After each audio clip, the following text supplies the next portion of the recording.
பெண் தன்னுடைய தாம்பத்திய வாழ்க்கையிலும் தன்னுடைய குடும்ப வாழ்க்கையிலும் வெற்றியை காண்கிறாள். அதே போல மனைவியினுடைய விஷயத்தில் அவள் தவறுகளை ஆக்ரோஷமான முறையில் திருத்தாமல் அமைதியான முறையிலும் சாந்தமான முறையிலும் திருத்தக்கூடிய கணவன் அல்ஹம்துலில்லாஹ் மிகச்சிறந்த வெற்றியை பெறுகிறான்.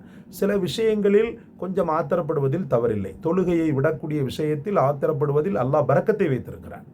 தொழுகையை விடக்கூடிய கணவன் மனைவி இருவருடைய விஷயத்திலும் நீங்கள் காட்டக்கூடிய அந்த ஆத்திரத்தில் அல்லாஹு தஆலா பரக்கத்தை வைத்த இறைவன் மற்ற விஷயங்களில் கோபத்திற்கும் ஆத்திரத்திற்கும் பரக்கத்தை ஏற்படுத்தவில்லை. அதனால் அல்ஹம்துலில்லாஹ் மனம் தளராமல் ஓதுங்கள். உங்களுடைய வாழ்க்கையும் ஹஜ்ரத் ஆயிஷா அண்ணல் நபி ஸல்லல்லாஹு அலைஹி வஸல்லம் அவர்களுடைய வாழ்க்கையை போலவும், ஹஜ்ரத் இப்ராஹிம் அலைஹிஸ்ஸலாம், ஹஜ்ரத் சாரா ஹாஜரா அலைஹிஸ்ஸலாம் அவர்களுடைய வாழ்க்கையை போலவும், ஹஜ்ரத் அய்யூப் அலைஹிஸ்ஸலாம், ஹஜ்ரத் ரஹீமா அலைஹிஸ்ஸலாம் அவர்களுடைய வாழ்க்கையை போலவும். பிஸ்மில்லாஹிர் ரஹ்மானிர் ரஹீம். கண்ணியத்திற்கும் பேரன்பிற்கும் உரிய அல்லாஹ்வின் நல்லடியார்களே, மிதிவண்டிக்கு எப்படி 2 சக்கரங்கள் மிக அவசியமோ அதே போல வாழ்க்கை என்ற அந்த வண்டிக்கு கணவன் மனைவி என்ற அந்த 2 சக்கரங்களின் ஒத்துழைப்பு மிகவும் அவசியம். வண்டியில் ஒரு சக்கரம் பழுதடைந்து விட்டால் எப்படி ஓடுவதில் வண்டி சிரமப்படுகிறதோ அதே போல கணவன் மனைவி என்ற அந்த பந்தத்தில் ஒருவருடைய உள்ளம் உடைந்து போனாலும் அல்லது குறைபட்டு கொண்டாலும் அல்லது சரியான ஒத்துழைப்பு இல்லை என்றால் அந்த வாழ்க்கை என்ற அந்த வண்டி ஸ்டாப்பாகி நின்றுவிடும், அடுத்த கட்டத்திற்கு செல்லாது. அதனால் கணவன் மனைவி இருவரும் மனமொத்த தம்பதிகளாக வாழ்வது ரொம்ப அவசியமான ஒன்று. எதிர்கால சந்ததியினருக்கு நீங்கள் கொடுக்கக்கூடிய சொத்துக்களிலே உங்களுடைய அன்பு தான் பெரிய சொத்தாக இருக்கிறது. கணவன் மனைவியினுடைய அன்பு குழந்தைகளுக்கு ஒரு சொத்தாக இருக்கிறது. ஏன்னா நீங்கள் 2 பேரும் அன்பு செலுத்தும் போது, நேசம் செலுத்தும் போது அவர்களும் வாழ்க்கையினுடைய அந்த படிப்பினையை பெற்றுக்கொண்டு தங்களுடைய ஜோடிகளின் மீது அவர்கள் அன்போடும் பாசத்தோடும் இருப்பார்கள். அதனால் இருவரும் மனமொத்த தம்பதியாக வாழ முயற்சிக்க வேண்டும். எல்லாம் வல்ல இறைவனிடத்தில் தொழுது துஆ செய்யும் போது 2 பேரும் மனமொத்த தம்பதிகளாக வாழ வேண்டும் என்ற விண்ணப்பத்தை நாள் தவறாமல் வைக்க தவறக்கூடாது. அன்பிற்குரிய சகோதரர்களே, அல்ஹம்துலில்லாஹ் ஹஜ்ரத் ஆயிஷா ரலியல்லாஹு அன்ஹா பல நேரங்களில் சின்ன பிள்ளையாக இருப்பதால் மனஸ்தாபத்திற்குண்டான காரியங்களை அவர்கள் சில நேரத்தில் செய்து விடுவார்கள். ஆனாலும் முஹம்மது ரசூலுல்லாஹி ஸல்லல்லாஹு அலைஹி வஸல்லம் பூவையின் மனது இருப்பதால் பூவையின் மனது இருப்பதால் பெண்ணின் மனது இருப்பதால் அந்த காயங்கள்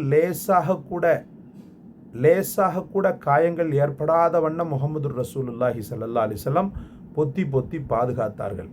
அதனால் தான் ரசூலுல்லாஹி ஸல்லல்லாஹு அலைஹி வஸல்லமுடைய பிரிவை ஹஜரத் ஆயிஷாவால் தாங்கிக் கொள்ள முடியவில்லை. வாழக்கூடிய காலகட்டத்தில் மிகச்சிறந்த ஒரு மனைவியாக வாழ்ந்ததோடு மட்டுமல்லாமல் சில விஷயங்களில் தான் ஒரு பெருமை மிக்கவள் என்பதை சொல்வார்கள்.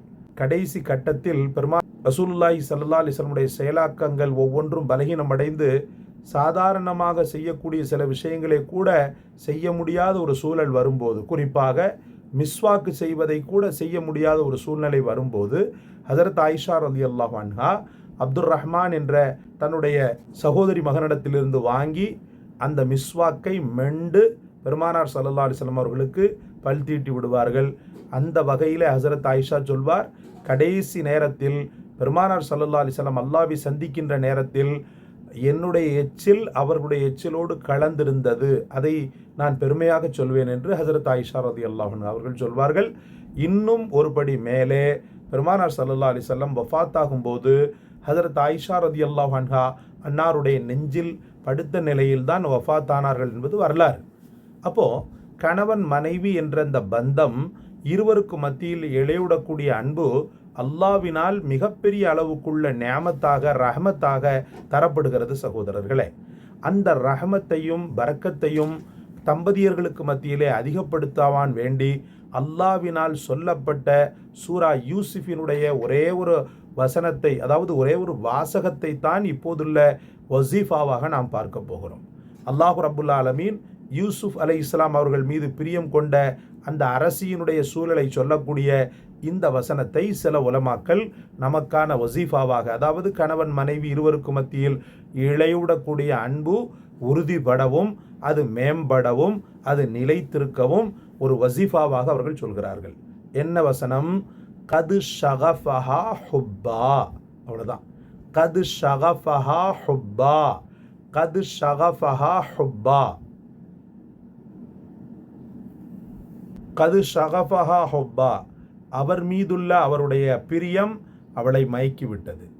அவர் மீதுள்ள அவளுடைய அந்த பிரியம் அவளை மயக்கிவிட்டது என்ற அந்த வாசகத்தை தினசரி தன்னுடைய ஔராதுகளில் ஒன்றாக ஓதி முடித்துவிட்டு, முன்பின் சலவாத்துக்களோடு கிட்டத்தட்ட 101 முறை ஓதி முடித்துவிட்டு, அல்லாஹ்விடத்தில் அழுது மன்றாடி தன் கணவனின் உருவத்தை உள்ளத்தில் நினைத்து, அல்லது பிரியமில்லாத மனைவியாக இருக்கிற பட்சத்தில் பிரியத்தை வரவழைக்கான் வேண்டி மனைவியினுடைய உருவத்தை உள்ளத்தில் நினைத்து இந்த ஆயத்து பர்டிகுலர் இந்த வாசகத்தை, இறைவனின் வார்த்தையை சொல்லி சொல்லி சொல்லி அல்லாஹ்விடத்தில் தொடர்ந்த துஆக்கள், தொடர்ந்த திக்ருகள், தொடர்ந்த ஔராதுகளை ஓதி நாம் என்ன செய்ய வேண்டும்?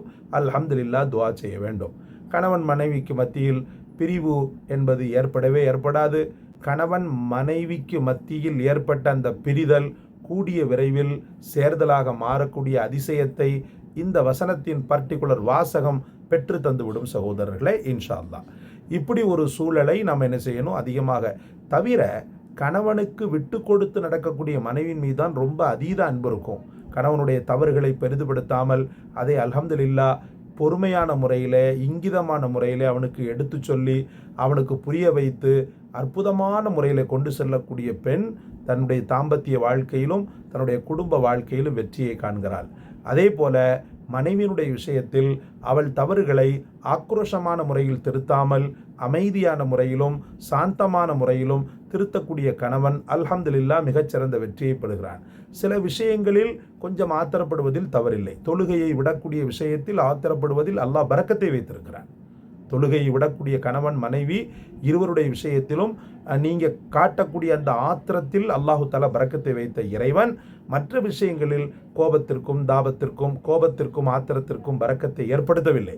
அதனால் அல்ஹம்துலில்லாஹ் மனம் தளராமல் ஓதுங்கள். உங்களுடைய வாழ்க்கையும் ஹஜ்ரத் ஆயிஷா அண்ணல் நபி ஸல்லல்லாஹு அலைஹி வஸல்லம் அவர்களுடைய வாழ்க்கையை போலவும், ஹஜ்ரத் இப்ராஹிம் அலைஹிஸ்ஸலாம், ஹஜ்ரத் சாரா ஹாஜரா அலைஹிஸ்ஸலாம் அவர்களுடைய வாழ்க்கையை போலவும், ஹஜ்ரத் அய்யூப் அலைஹிஸ்ஸலாம், ஹஜ்ரத் ரஹீமா அலைஹிஸ்ஸலாம் அவர்களுடைய வாழ்க்கையை போலவும் மாறும் என்பதில் எந்த விதமான சந்தேகமும் கிடையாது.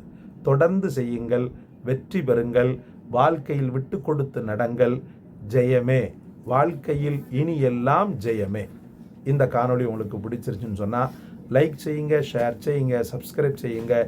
எல்லாவற்றை விட மேலாக இந்த வசீஃபாவை உங்களுக்கு கற்றுத்தந்த உங்களுடைய சகோதரன் எனக்காக துஆ செய்யுங்க. ஜஸாக் அல்லாஹ்.